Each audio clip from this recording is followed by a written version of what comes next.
संत माय बाप कृपावंत, तुम्ही संत माय बाप कृपावंत, कायमी पतित कीर्तिवानो, अवतार तुम्हा धराया कारण, उद्धराया जन जड जीवा, वाढावया सुख भक्ती भाव धर्म, कुळाचारी नाम विठोबाचे, अवतार तुम्हा धराया कारण, उद्धराया जन जड जीवा, विठ्ठल विठ्ठल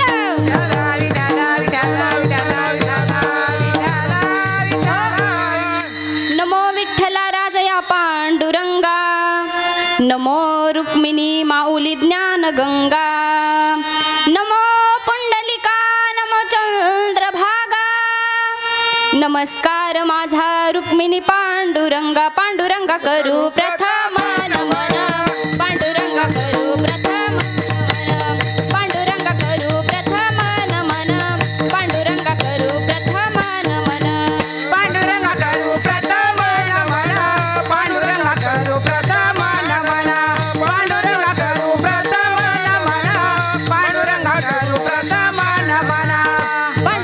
नमन, पांडुरंगा करू प्रथम नमन, पांडुरंगा करू प्रथम नमन, पांडुरंगा करू प्रथम नमन, पांडुरंगा करू प्रथम नमन, पांडुरंगा करू प्रथम नमन, पांडुरंगा करू प्रथम नमन, पांडुरंगा करू प्रथम नमन, पांडुरंगा करू प्रथम नमन, दुसरे चरण संताची या, संताची या, दुसरे चरण संताची या, संताची या, दुसरे चरण संताची या, संताची या, दुसरे चरण संताची या, संताची या, त्यांच्या कृपादाने कथेचा विस्तारू, त्यांच्या कृपादाने कथेचा विस्तारू,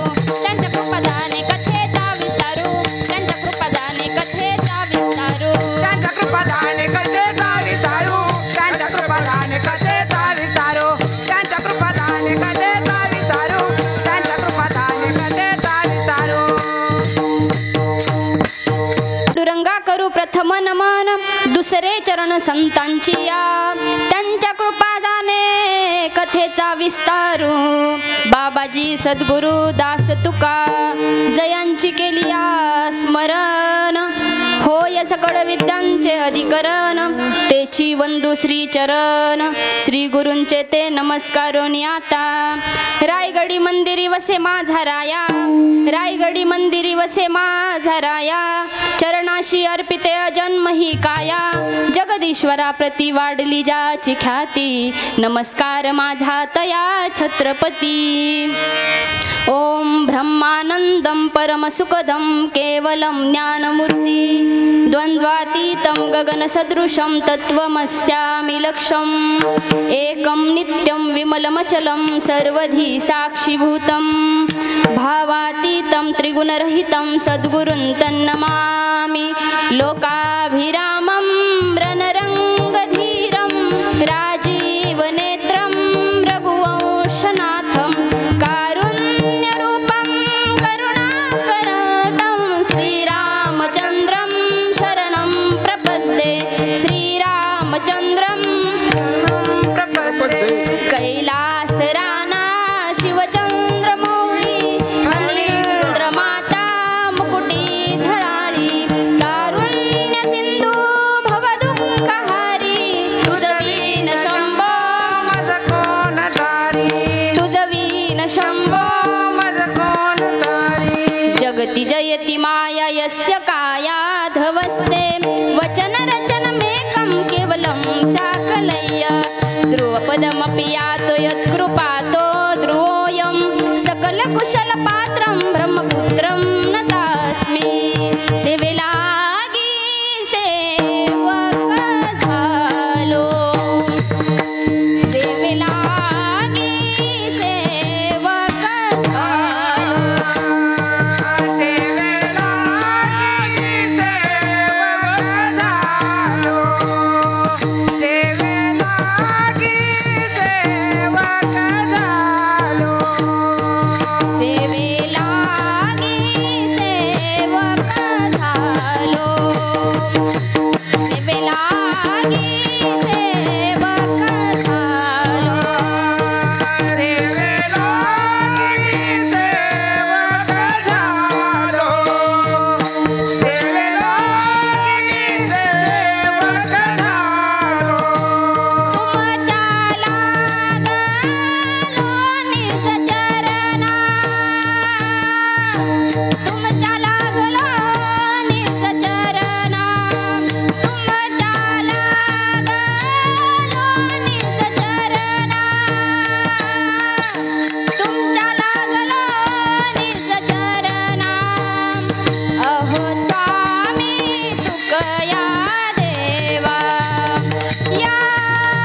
रंगभूमिका कीर्तने उभे होती लोका टाळ मृदंग श्रुते देखा तया माझे नमन दंडवत ऐसे नमन करुणी सगळा हरिकथा बोलवी बोबडिया बोला अज्ञानी म्हणून आपुल्या बाणा चालवी सकळात नामा म्हणे श्री गुरु चरण सरोज रज निज मन मुकुर सुधारी बरन उरगुबर विमल जसू चोदाय कुफलचारी बुद्धिहीन तन्हु जानिके सुमिरो पवन कुमार बलबुद्धि विद्या देहु मोहे हरऊ कलेस विकार चल हो आओ जी पवन कुमार पधारो हरि कीर्तन में टाळी वाजवायची टाळी सगळ्यांनी पवन कुमार पधारो हरी कीर्तन में चलो आओ जी पवन कुमार पधारो हरि कीर्तन में चलो आओ जी पवन कुमार पधारो हरी कीर्तन में राम जी को लाना लखन जी को लाना राम जी को लाना लखन जी को लाना राम जी को लाना लखन जी को लाना राम जी को लाना लखन जी को लाना चलो आओ जी पवन कुमार पधारो हरि कीर्तन में चलो आओ जी पवन कुमार पधारो हरि कीर्तन में चलो आओ जी पवन कुमार पधारो हरि कीर्तन में चलो आओ जी पवन कुमार पधारो हरि कीर्तन में वचन ऐका कमळापती वचन ऐका वचन ऐका कमळापती वचन ऐका कमळापते माझी रंगाची विनंती माझी रंगाची विनंती विनंती कर जोडितो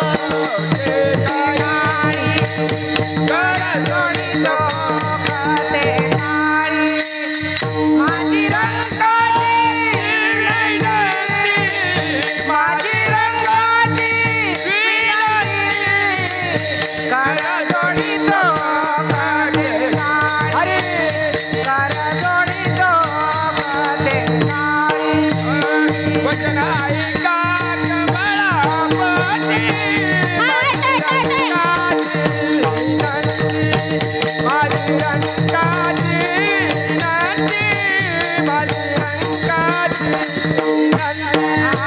वचन ऐका कमळापती माझी रंगाची विनंती माझी रंगाची विनंती माझी रंगाची विनंती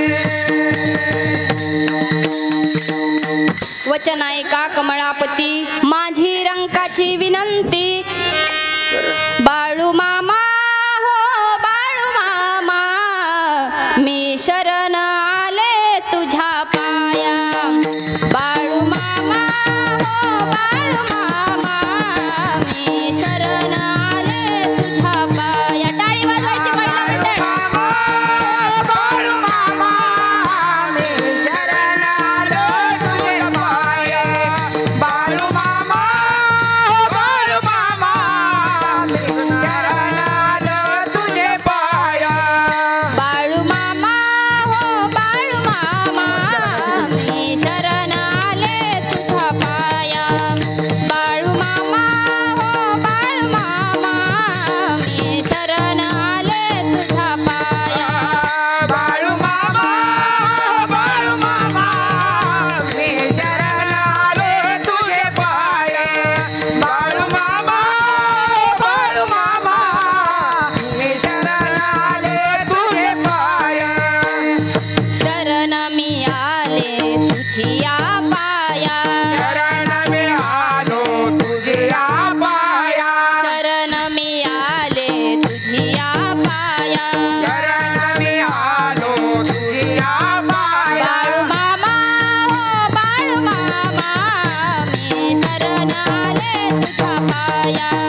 बाळू मामा हो बाळू मामा मी शरण आले तुझ्या पाया बाळू मामा मी शरण आले तुझ्या पाया बाळू मामा मी शरण आले तुझ्या पाया विठ्ठल विठ्ठल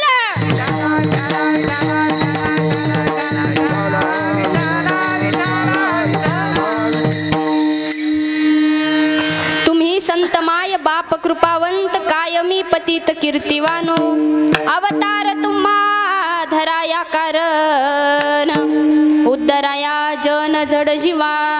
अभंगावर बोलण्यापूर्वी अल्पासा परिहार द्यायचा म्हणजे असा की या मस्सा नगरीमध्ये चालू असलेला अमावस्या निमित्त हा भंडारा उत्सव सोहळा आणि या भंडारा उत्सवाची या भंडारा निमित्ताची कीर्तनरूपी सेवा कीर्तनरूपी पुष्प माझ्यासारख्या पामराकडे आलं. खरं तर मी कीर्तन करावं आणि तुम्ही 2 तास शांत बसून कीर्तन ऐकावं एवढी माझी पात्रता नाहीच बाबा. तर ही असो मज पामराय काय थोरपण आणि पायाची वाहन पायी बरी. सगळ्यांनी असं फ्रेश बसून कीर्तन ऐकायचंय. 10व्याच्या कीर्तनाला बसल्याने बसायचं नाही. विठ्ठल विठ्ठल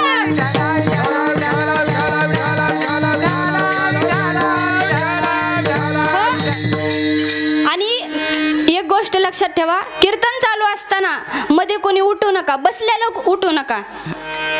कारण सांगू का आता आपण सगळे बसलोय हा, मी सोडून तुम्ही सगळे बसलो. तुमच्यातला जर एखादाच मध्ये उठला, तुम्ही जेवढे बसलेले आहेत तेवढ्याचं पाप त्याच्या एकट्याच्या डोक्यावर जाते. म्हणून कोणी उठू नका. विठ्ठल विठ्ठल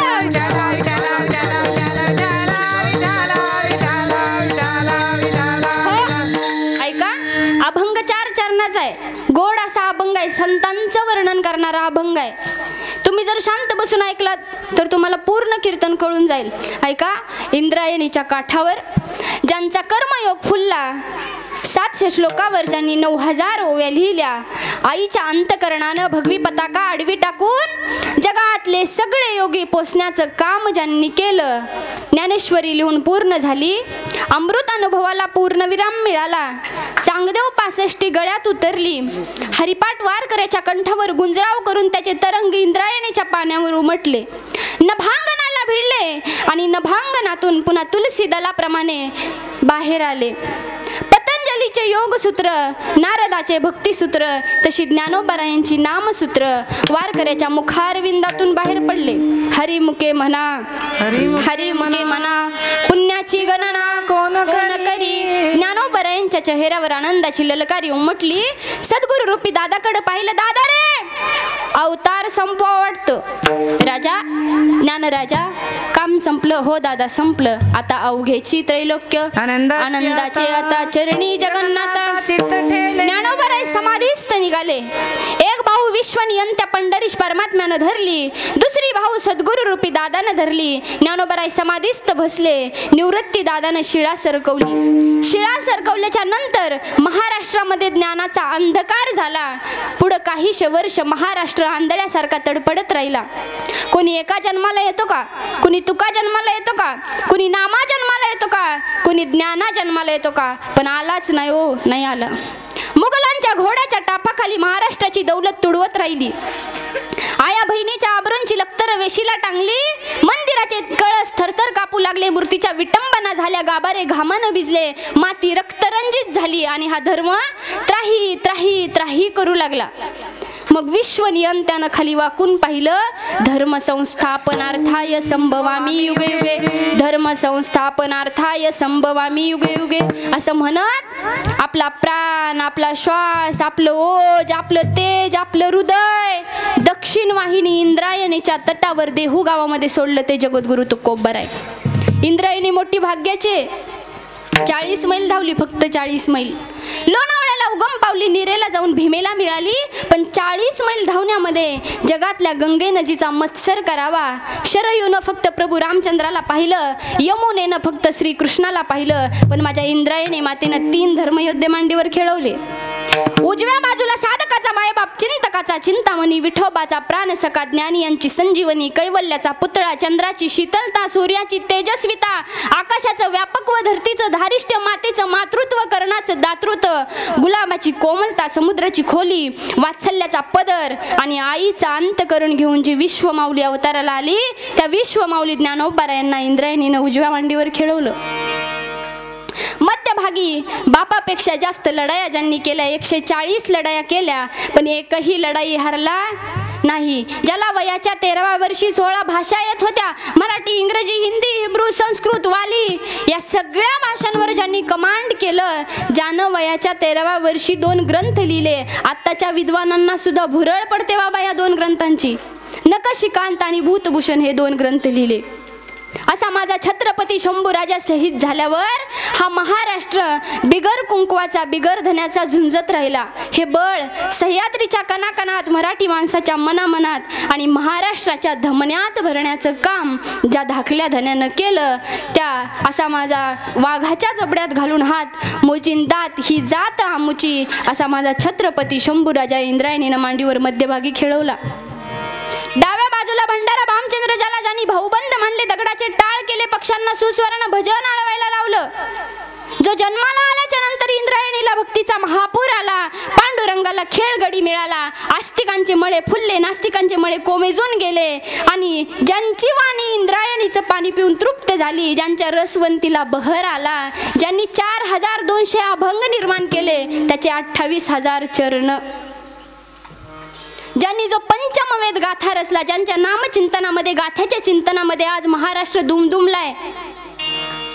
एवढंच नाही तर वृक्षवल्ली आम्हा सोयरे, पक्षी सुस्वरे अळविती असं म्हणत ज्यांनी भजन गायलं, ज्यांच्या रसवंतीला बहर आला, असे ज्यांच्या खिशात नाही धन, समाजात नाही मान, बसायला मोडका खाट, पाणी प्यायला फुटका माठ, आणि शेवटी वैकुंठाची वाट, असा ज्यांचा परमार्थाचा थाट, ते श्रीमंत श्रेष्ठ श्री जगद्गुरु तुकोबराय इंद्रायणीनं डाव्या मांडीवर खेळवले.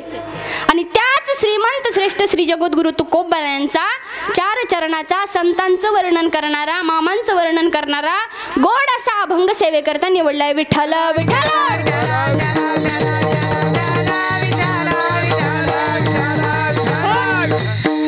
आज भंडारा उत्सवानिमित्त ही कीर्तन रूपी सेवा माझ्याकडे दिली, पण आज कसली अमावस्या आहे हो?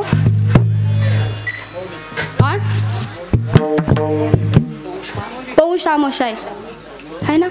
या पौष अमावस्याला आज 734 वर्ष झालं ज्ञानोबारायांनी रेड्यामुखी वेद पैठणला बोलवून घेतला होता ज्ञानोबारायांनी.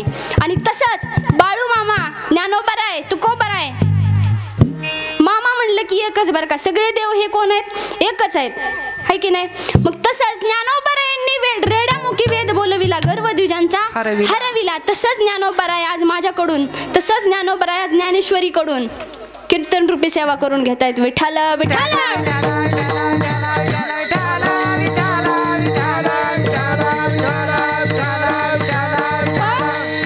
ऐका, अभंग फार चिंतनीय आहे. अभंगाच्या प्रथम चरणामध्ये काय सांगितलंय की तुम्ही संत माय बाप कृपावंत. संत कोणाला म्हणायचं? संत कोण आहेत? ज्ञानोबाराय संत आहेत, तुकोबाराय, जनाबाई, मीराबाई, बाळूमामा संत आहेत. संत कोणाला म्हणायचं? तर जे जगाच्या कल्याणाकरता अवतीर्ण झाले त्यांना संत म्हणायचं. मामा जगाच्या कल्याणाकरता अवतीर्ण झाले, है की नाही? जगाच्या कल्याणा संतांच्या विभूती आणि देह कष्टविती परोपकार. मामा हे जगाच्या कल्याणाकरता अवतीर्ण झाले. कसे सांगू का? ऐका, मामा कोयाळी गाव आहे, आळंदीच्या जवळ कोयाळी, मोठं मामांचं मंदिर आहे. तिथं पण माझी कीर्तन झाली भरपूर. तिथं असं मोठं मंदिर आहे, आणि त्या मंदिरात की नाही एक जर आमोशाला एक व्यक्ती यायचा. मग तो व्यक्ती यायचा आणि त्याच्या 1 वर्षाचा मुलगा होता. त्याला काय आजार झाला की त्या मुलाला काही माहितीच नाही, कळालंच नाही. हॉस्पिटलमध्ये नेलं, पण हॉस्पिटलमध्ये काय त्याचा विलाज लागणार. डॉक्टर म्हणाले काय आजार झालाय सांगू शकत नव्हतं, पण 1 तासाच्या अगोदर हा मुलगा जाणार आहे. त्यांनी घरी नेलं नाही त्या मुलाला, तसंच त्या कोयाळीमध्ये आले, मामांच्या दरबारामध्ये आले, आणि मामांचा फक्त भंडारा लावला, आणि तो मुलगा आणखीन सुद्धा जिवंत आहे, आता 5 वर्षाचा आहे. मग हे काय संतांचे आपल्यावर उपकार आहेत. मग हे जगाच्या कल्याणात संतांच्या विभूती आणि देह कष्टविती परोपकार. आता गेल्या वेळेस मी एक दृष्टांत सांगितला होता, काही जणाला ऐकू आला, काही जणाला नाही आला. लाईट गेली होती, बरोबर आहे ना. पुढच्यांना ऐकू आला, मागच्या खाली बसलेल्यांना ऐकू आला नाही. आता सांगू का मग? जगाच्या कल्याणात संतांच्या विभूती आणि देह कष्टविती परोपकार. एक धनगर शेतकरी होता, ऐका. एक धनगर शेतकरी होता आणि त्याच्यावर 1000 रुपयाचं कर्ज होतं. त्या काळात 1000 रुपये म्हणजे लय असायचे ना. मग 1000 रुपयाचं कर्ज त्याच्यावर होतं. मग त्याने खूप प्रयत्न केले पण 1000 रुपयाचं कर्ज काय फिटत नव्हतं. मग त्याच्या शेतामधून मामांची मेंढरं जाणार होती.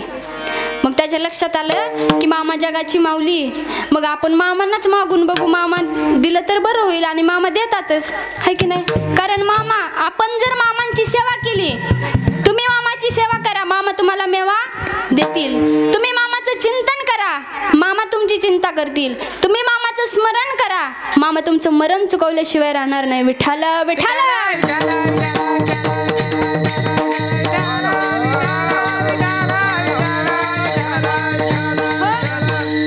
मग 4 वाजले. 4 वाजता मामांची मेंढरं त्या शेतकऱ्याच्या शेतातून जायली. आणि मामांची मेंढरं जात असताना तो शेतकरी मामांच्या चरणाजवळ गेला, मामांना नतमस्तक झाला, काकुळतीला आला, रडायला लागला, दयावया करायला लागला. मामा, माझ्यावर 1000 रुपयाचं कर्ज आहे, मी तुमची ख्याती ऐकून आहे, तुम्ही जगाची माऊली आहे, तुम्ही मदत करता असं ऐकलंय. मग मामा म्हणले, काय पाहिजे तुला? तर मामा, माझ्यावर 1000 रुपयाचं कर्ज आहे, कर्ज काही फिटत नाही, खूप प्रयत्न केले पण कर्ज काय फिटत. मामा, तुम्हीच माझी मदत करू शकता. मामा म्हणले, ही जमीन कुणाची आहे म्हणले. काय म्हणले? गड्या, ही जमीन कुणाची आहे म्हणले. तो शेतकरी म्हणला, मामा माझीच आहे, माझीच आहे मामा, माझीच आहे. मामा म्हणले, या जमिनीला काय म्हणतो, काय म्हणतो या जमिनीला? तो शेतकरी म्हणला, मामा माझी काळी आई म्हणतो, काळी आई म्हणतो. मामा म्हणले, आई म्हणतो ना, मग ऐक म्हणले. आईचा एक नियम आहे, आई कधी लेकराला उपवाशी ठेवत, आई स्वतः उपाशी राहील पण लेकराला उपवाशी ठेवत नाही. मामा म्हणले, ऐक, मला नतमस्तक होण्यापेक्षा या जमिनीला नतमस्तक हो. तो व्यक्ती जमिनीला नतमस्तक झाला आणि मामांनी आपल्या हातातली काठी 3 वेळा अशी जमिनीवर टेकवली. जमिनीवर टेकवल्याच्या नंतर जमीन अशी दुभंगली आणि त्या जमिनीतून एक पैशाचं गाठोडं वरी आलं. गाठोडं वरी आलं. मग आता मला सांगा, पैशाचं गाठोडं वरी आल्यावर तुम्ही किती घेतले असते? मी तर सगळेच घेतले असते. तुम्ही बी सोडले नसते, है की नाही. मग पैशाचं गाठोडं वरी आलं आणि गाठोडं वरी आल्याच्या नंतर मामा म्हणले, घे तुला काय पाहिजे ती. त्या शेतकऱ्यानं किती घ्यावे? 1000 रुपये घेतले आणि मामाला म्हणला, मामा बास म्हणला. आणि मामा जेवढे मयाळू होते तेवढे रागीट सुद्धा होते बरं का. मामा म्हणले, घे गड्या म्हणले, घे, आणखीन तुला आता नाही पुन्हा लागतील. तो म्हणला, मामा बास म्हणला, इथून पुढे मी कष्ट करल आणि माझा प्रपंच चालवल म्हणला. ती गाठोडं बांध म्हणले मामा. त्या शेतकऱ्याने ती गाठोडं बांधलं आणि मामांनी आपल्या हातातली काठी परत 3 वेळेस असं जमिनीवर टेकवली.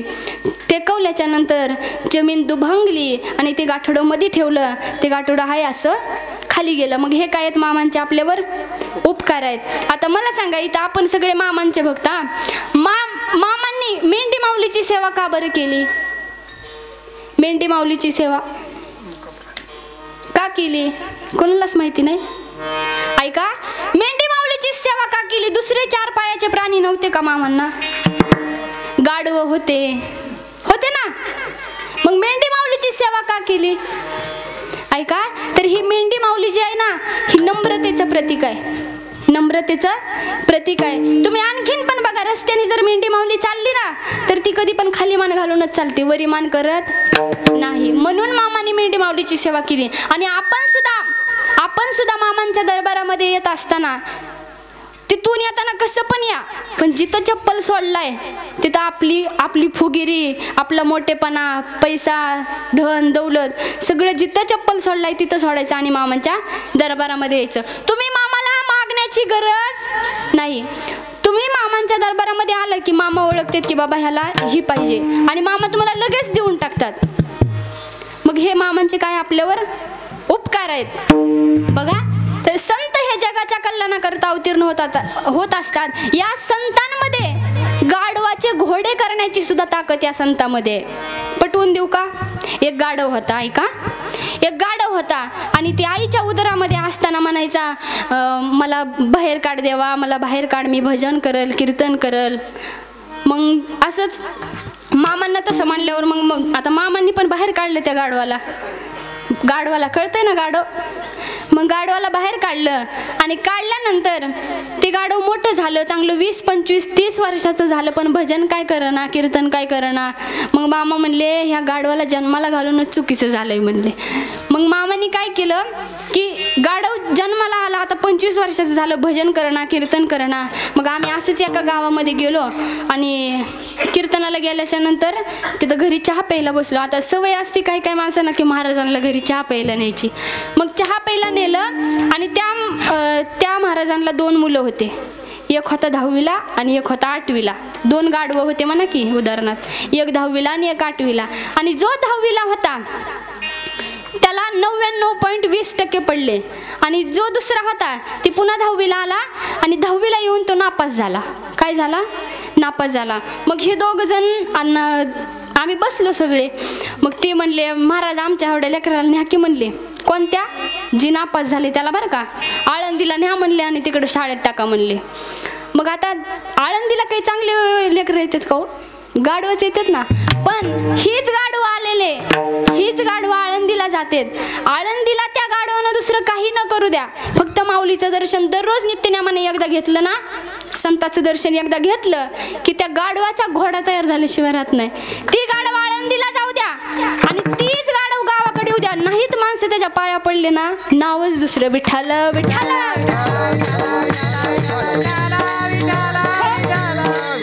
म्हणून गाढवाचे घोडे करण्याची ताकद कोणात आहे? या संतांमध्ये आहे. गाढवाचे घोडे, गाढवाचे घोडे, गाढवाचे घोडे, गाढवाचे घोडे, आम्ही करू दृष्टी पुढे, आम्ही करू दृष्टी पुढे, आम्ही करू दृष्टी पुढे, आम्ही करू दृष्टी पुढे, आम्ही करू दृष्टी पुढे. गाढवाचे घोडे, आम्ही करू दृष्टी पुढे,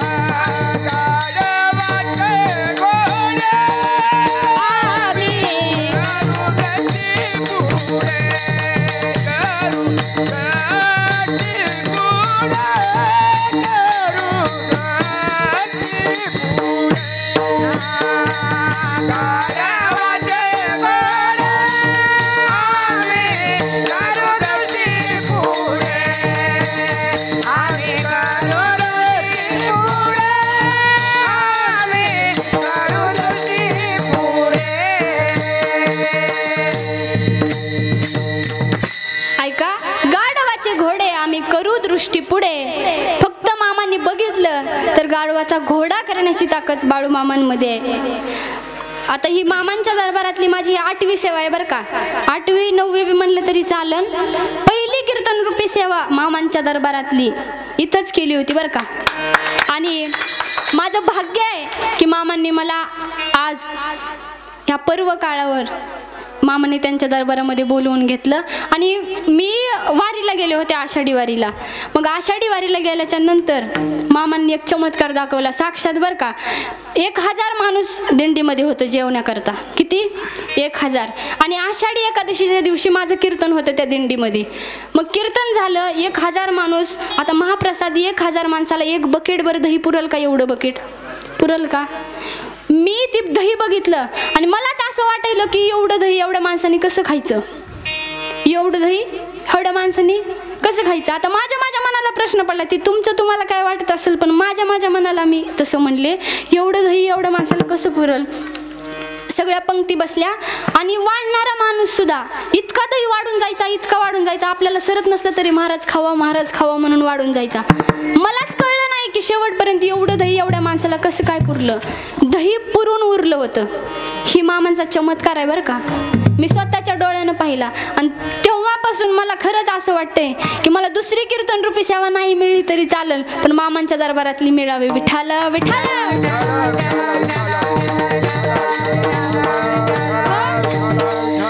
ऐका, मामांच्या मामांनी मेंढी माऊलीची सेवा केली, मेंढी माऊलीची सेवा केली. आणि मेंढी माऊलीची सेवा करत असताना पहिलं मामाजवळ मेंढी माऊली नव्हत्या. मामांनी आपला स्वतःचा चांदीचा करदुडा असते ना, चांदीचा करदुडा निपाणीला जाऊन घातला आणि त्या चांदीच्या करदुड्यावर 5 मेंढ्या घेतल्या. किती? 5 घेतल्या. आणि त्या 5 मेंढ्याच्या आता 50,000 मेंढ्या आदमापूरमध्ये मामांच्या दरबारात आहेत. 50,000 मेंढ्याची सेवा मामा करतात. 50,000 मेंढ्या. पहिलं मामा मेंढी राखत असताना इतका पाऊस आदमापूरमध्ये पडला, इतका पडला. आणि असं असायचं की आपल्या महाराष्ट्रामध्ये पाऊस पडला की कर्नाटक भागामध्ये थोडा कमी असायचा, आणि कर्नाटक भागामध्ये असला की आपल्या महाराष्ट्रामध्ये कमी असायचा. मग इतका पाऊस पडला, इतका पाऊस पडला, मेंढे माऊलीला चालायला येणं झालं, मेंढ्यांच्या गुडघ्या इतकं पाणी आलं. मग मामांनी ठरवलं की आपण मेंढ्या घेऊन कर्नाटक प्रांतामध्ये जायचं. कुठं जायचं? सगळ्यांनी बोलत चला बरं का, कारण तुम्ही बोललात तर मला पुढचं बोलायला येते आणि ती प्रत्येकाचंच असते बरं का. मग मामांनी ठरवलं की कर्नाटक प्रांतामध्ये आपण मेंढ्यांना घेऊन जायचं. मग मामांनी एकामागे एक मेंढ्यांना घातलं आणि मामा मेंढ्या हाकत निघाले. आणि जात असताना मामांना कर्नाटक प्रांतामध्ये जात असताना मामाने एक घटप्रभा नावाची नदी लागली. घटप्रभा. आता घटप्रभा नावाची नदी लागली. मग आता नदीच्या आल्याडून पल्ल्याड जायचं होतं, म्हणजे आईल तीरावून पैल तीरावर जायचं होतं. मग मामांनी विचार केला की आता एवढी मोठी नदी ही घटप्रभा, आपण कसं जायचं? मग एक नावाडी मामांना दिसला. कोण दिसला? मी. नावाडी दिसला. नावाडी दिसल्याच्या नंतर मामांनी काय केलं, नावाड्याला आवाज दिला, ए नावाड्या इकडे रे. तो नावाडी म्हणला, बोला की मामा. माझ्या एवढ्या मेंढ्या आईल तीरावून पैल तीरावर नेऊन सोड रे बाबा, असं म्हणले मामा. मामांची भाषा आहे बरं का. आता मी किती बी केलं तर लेडीज आहे, मला तशी ॲक्युरेट जमणार नाही. विठ्ठल विठ्ठल.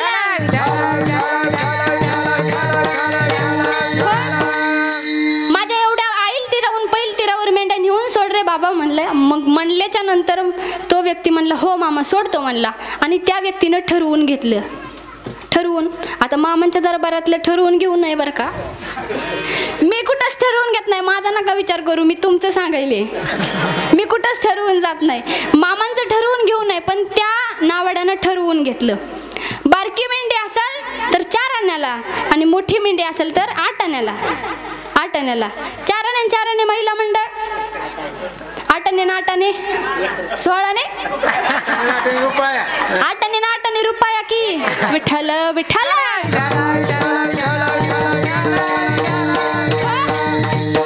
आणि मामाला ती नदी ओलांडून पैल तीरावर एका गावाला जायचं होतं. त्या गावाचं नाव माहिती का कुणाला?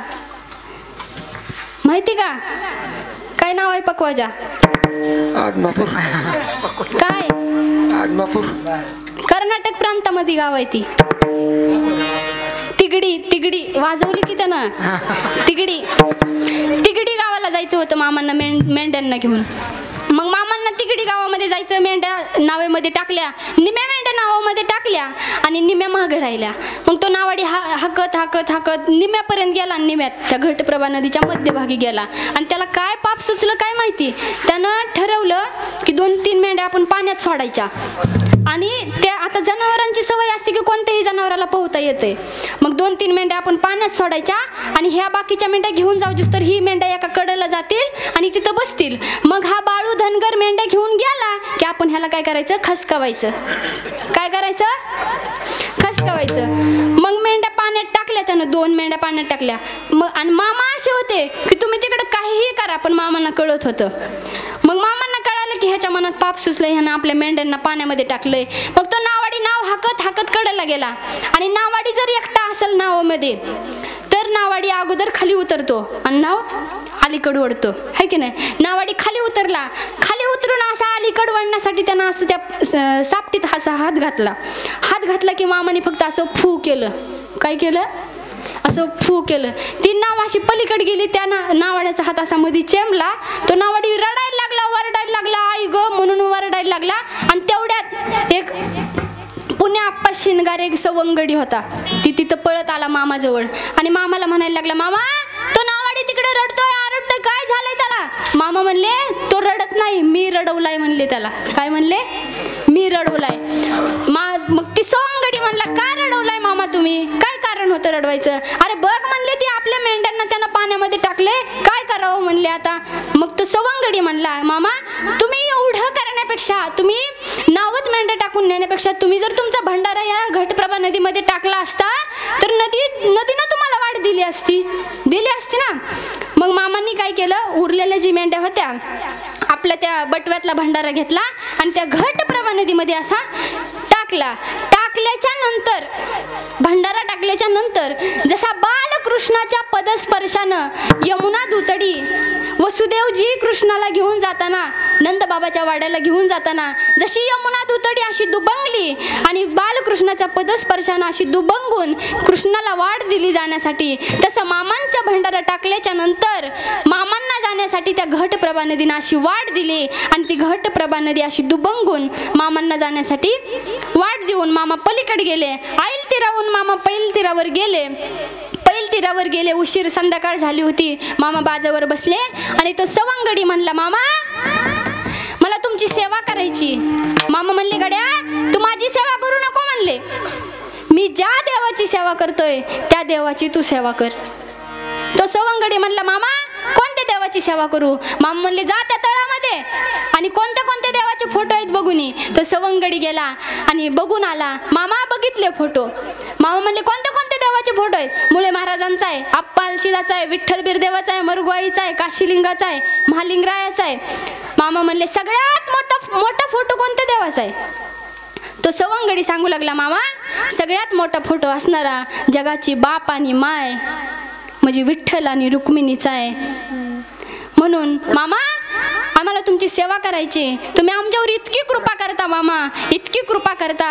कशी कृपा करता तर माय बापाप्रमाणे कृपा करता. अभंगाच्या प्रथम, तुम्ही संत माय बापात्र पावंत, तुम्ही संत माय बापात्र पावंत, तुम्ही संत माय बापात्र पावंत, तुम्ही संत माय बापात्र पावंत, तुम्ही संत माय बापात्र पावंत, तुम्ही संत माय बापात्र पावंत, तुम्ही संत माय बापात्र पावंत, तुम्ही संत माय बाबा कृपावंत. कायमी पतित कीर्तिवानो, कायमी पतित कीर्तिवानो,